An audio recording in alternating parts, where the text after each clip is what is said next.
The stock market is melting up. Holy moly, isn't that just amazing? Seasonality is holding true. Will it continue to ramp up as we are seeing? Or will we be gapping up and potentially taking a little breather here soon? We're going to be looking at the bullish case today, the bearish case today. I'm going to be pointing out some indicators and some charts and kind of some areas of resistance and or support as to where we might be headed next. If you're new here, I do these shows Monday through Friday, 5 days a week. It's the daily stock market brief. We use technical analysis and intermarket analysis to really determine where the stock market might be headed next. So in today's episode, we got a lot of charts to go over, but I'm going to keep it pretty short and to the point. So let's just go ahead and get into it.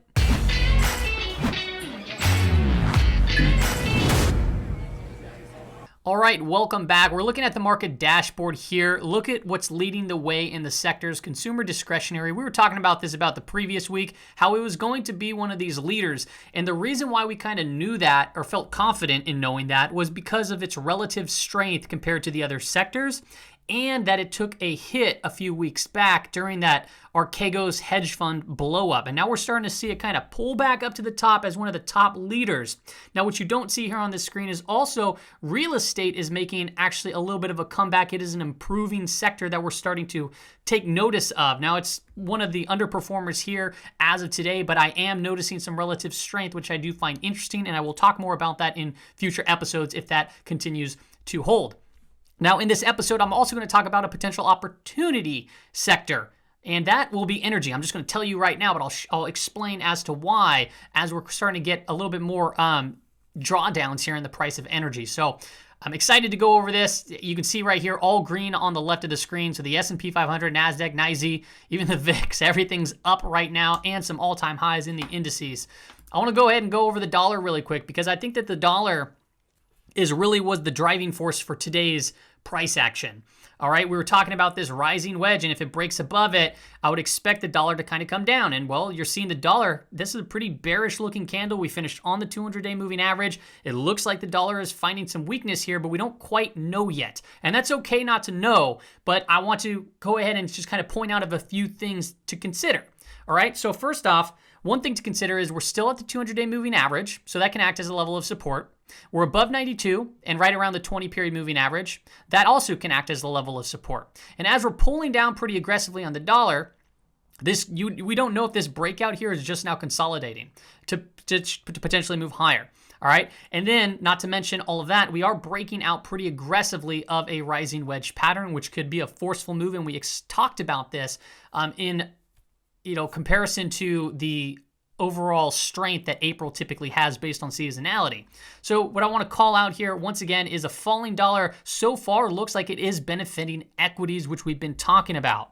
Another thing to kind of layer on top of that is the yields. Now, yields didn't move too much today. You can see the 30 years up slightly, the 10 years up just slightly too as well. So this could be taking a pause, it could be taking a breath, it could be consolidating. We still do not have confirmation of a breakdown or a continuation to the upside as of this particular point in time. Now, I said one of the sectors that I'm going to be keeping a close eye on is energy. If I look at crude oil right here, you can see that it's in this, I would argue this is a distribution phase right here because of just the amount of drama and the size of these candles whiplashing back and forth within this pretty tight range for the most part. From 57 to 62, we have not found a confirmation break of this channel. So right now, this is it's a very tough decision to make here to understand where to go, and I'll show out a bigger time chart so it gives you a little bit more clarity, but this could be a potential bear flag and it's channeling, okay?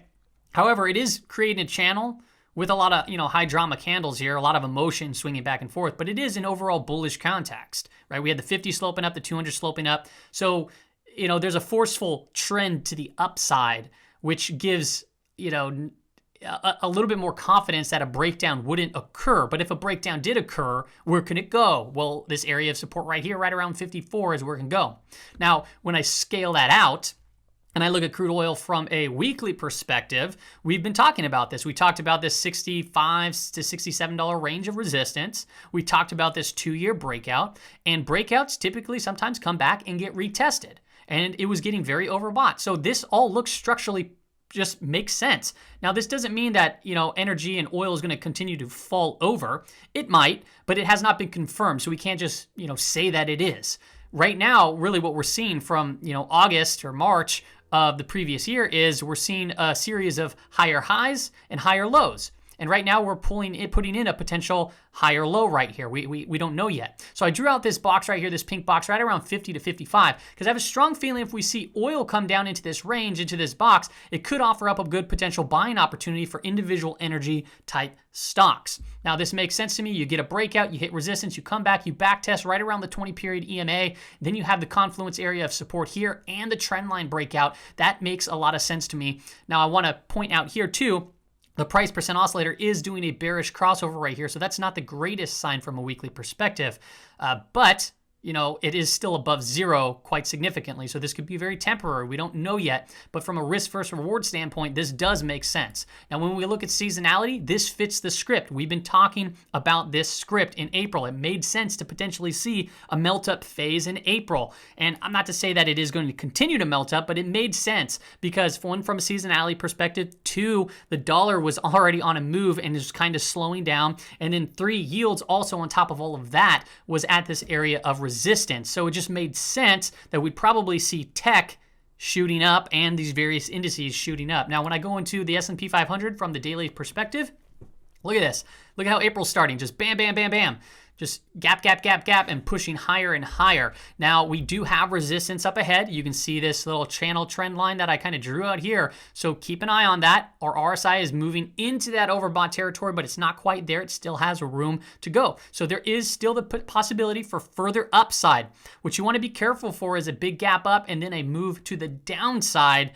That could suggest further selling. So people would be technically selling on strength, and then they would be looking for an opportunity to buy. Now, overall, the structure of this is still bullish, right? We have the 20 sloping up, 50 sloping up, 200 sloping up, and just a bunch of overnight gaps pushing the market higher and higher throughout this period of insanity, to say the least. Now, when I look at the Qs, right back in here, I posted on my TikTok, I think I posted it here too, where I was talking about the 10-day period moving average of volume. And right down here is when I posted that video and saying, okay, it looks like we're finding a short-term bottom because of the amount of volume that was coming in. And when we looked at it through the past, and you can go to my TikTok and watch it, I actually reposted the video. But it was a very unique time because we did see that big run up, and then we see the consolidation. We called out this inverse head and shoulders, and now we're breaking above it. And this looks like a pretty strong breakout so far. Now, that doesn't mean that we can't take a little bit of a breath here because this is big. Now, this reminds me of November, right? November, now I don't have, oh yeah, right here in November, we saw that big move to the upside, then we saw the pullback, and then we saw that continuation. That was during the presidential election. Remember, we talked about that from a seasonality perspective too. Right here, right? No, this is post-election seasonality chart. Unfortunately, I don't have the other one, but we are seeing that big ramp up that's very similar. Is this going to reach out to all-time highs? It's possible, but we're going to look at some internals, some charts for the internals to kind of get a good idea as to where resistance might be. Now, on the Dow Jones Industrials, I want to call out this area of resistance right up here. We're kind of running into this wall. Okay, we could still potentially break through it, but just take note where we are. If we get a gap up tomorrow and then it sinks back within it, okay, proceed with a little bit of a caution. Yes, it's in a very bullish trend, but you might want to think about waiting for an area of support. And that area of support could be potentially the 20-day period moving average. So overall, bullish context, not the greatest looking pattern. I drew out a megaphone pattern here, which is, or a ascending broadening wedge type pattern, which could result in a breakdown. And a real technical breakdown of that would bring us down to around 28,500, but still overall bullish context as we see here. IWM was one of the more weaker indices today. It did gap up, and instead of ramping up higher and camping like the other ones, this one gapped and then rolled itself over. However, from a technical perspective, we are still above the 20 period, still above the 50, well above the 200-day moving average, and the price percent oscillator does look like it wants to get above zero and cross over. No confirmation as of right at this particular point in time. So this day, this is, I see opportunities, still in select sectors. I don't feel confident that this will go rip higher right now. I need a little bit more volume, and I need to see, I would just like to see a little bit more confirmation above this 20 period moving average. But the gap and the kind of like rollover right here has me just a little hesitant on the IWM. Now let's look at some internals though. So this is the BP NDX. We did talk about this diagonal breakdown on the RSI, and a potential breakout could bring us into that overbought territory. Well, look at it roll up. Okay, we're at 66.85 right here. We're not quite overbought. And remember, overbought can stay overbought for quite some time, but just know sometimes when we get these overbought readings, we do have pullbacks take place. So we've seen that countless times. So it's just something to note right here that's saying, okay, this looks like a very solid move. Are you going to be chasing the move if it goes overbought? In my personal opinion, there'd be more risk to the downside if you were to buy in these overbought conditions. And that's just from a tactical kind of trading perspective, my perspective, and that's just my personal opinion. But that doesn't mean, like I said, it can't push higher and higher. I'm just very cautious when we start to see the BP NDX start to get in that overbought territory here. And then also the BP INDU, far from overbought. So this one is very interesting because the Dow Jones pressing all-time highs. And what I see here is just, it's at 38.12. So it's not making much sense to me here, which allows me to kind of consider that there's still a lot of potential upside for the Dow Jones Industrials here. According to this internal chart. The BPSPX, we broke through this. This is getting a little bit overbought right here. As far as this 79.20 reading, when we get to these overbought areas, you can see some pullbacks. And the RSI is at 68.67, suggesting that we still have the ability to push higher, but just be aware where we are from an internal perspective. It is getting a little frothy. So when I look at the internals, and then I look at like the S&P 500 right here, we are moving into an area of resistance. Same when we're looking at the internals. There could be a possibility of it taking a little breather. So I would just be hesitant on, if it gaps up tomorrow, you might see some selling, you might see some weakness. It's not a guaranteed thing, but from an educated risk perspective, it would be safe to assume that there'd be more risk going long on a gap up than there would be to sell some for some profits. And like I said, that's just kind of a personal opinion here. Based off just my perspectives in the market. Now, the NYMO is not overextended to the upside, but we still do have a negative divergence here. Positive breadth, all-time high, so that's a good thing, but it's not overextended reading by any means, suggesting that we can break through this negative divergence and kind of put an end to that. As you can see, the S&P 500 here is moving to all-time highs, closing at 4,077. Another thing that's pretty overextended right now is the percent of stocks above the 200-day moving average. We're at 95.59. That's just a very, very high reading, but it is confirming this move that it is being supported by many stocks. So that's a good sign, but it's also an overextended sign if you're looking at it from a contrarian standpoint. And typically when we get these huge moves in these readings, sometimes stocks are a little bit too extended from the 200-day moving average, and then you have these pullbacks occur. So that is something to take note of. Yes, from a seasonality perspective, it suggests higher moves in April. We're getting these higher moves. You just got to be aware and be cautious as the internals are moving into these overbought territories. Now, the CRB index, we're going to look at some commodities here. Commodities are taking a little bit of a breath here. Very similar looking chart to WTIC. That makes sense to me. We had a 2-year trend line breakout, and now we're starting to pull back a little bit. Notice the RSI got very overbought. Now we're taking a little bit of a breather. Okay, that's totally normal in bull markets, is to see higher lows, higher highs, and when you get these screaming runs to the top, it's okay to see this. This is opportunity, is what this is to me.